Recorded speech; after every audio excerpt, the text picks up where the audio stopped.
सख्यांनो आणि सखींनो, तुम्हा सर्वांना सुपर सखीचा नमस्कार. आज एक अत्यंत महत्त्वाची सूचना घेऊन मी तातडीने तुमच्या समक्ष हजर झालीय. ही सूचना आहे पीक विमा या संबंधित. शेतकरी मित्रांनो, प्रत्येक व्यवसायात जसा विमा काढला जातो तसाच शेतीच्या व्यवसायातही पीक विमा काढणे अत्यंत आवश्यक असते. पीक विमा काढल्याने काय होते? जर शेतीचे उत्पादन खूप कमी मिळाले तर अशा परिस्थितीत विम्याच्या रकमेचा आपल्याला आधार मिळतो.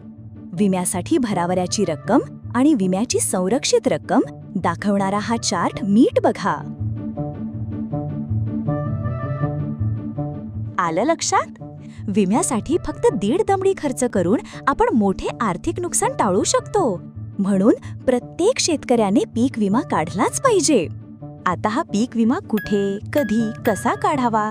प्रथम लक्षात घ्या, पीक विमा काढण्यासाठी शेतकऱ्याचा ॲग्रिस्टॅग नोंदणी क्रमांक आवश्यक आहे. म्हणून तुम्ही जर ॲग्रिस्टॅग नोंदणी अजून केली नसेल तर ती लवकरात लवकर करून घ्या. तसेच यासाठी ई पीक पाहणी करणे सुद्धा आवश्यक आहे, म्हणून ती सुद्धा करून घ्या.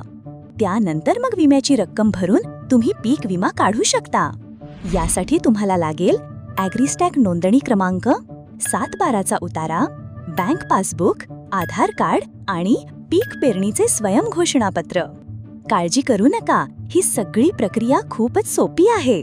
या संबंधीची सर्व माहिती तुम्हाला तुमच्या जवळच्या कॉमन सर्व्हिस सेंटरवर किंवा आपले सरकार सेवा केंद्रावर किंवा कृषी विभागाच्या कार्यालयात सहज मिळेल.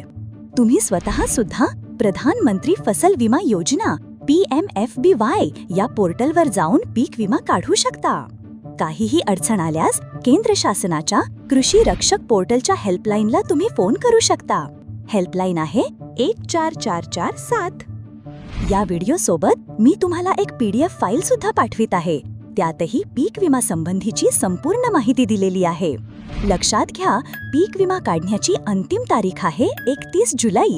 फार कमी दिवस उरले आहेत, म्हणून आजच्या आज तातडीने हे लाख मोलाचे काम करून टाका. पुन्हा लवकरच भेटूया. तोपर्यंत टाटा, बाय बाय, चाओ.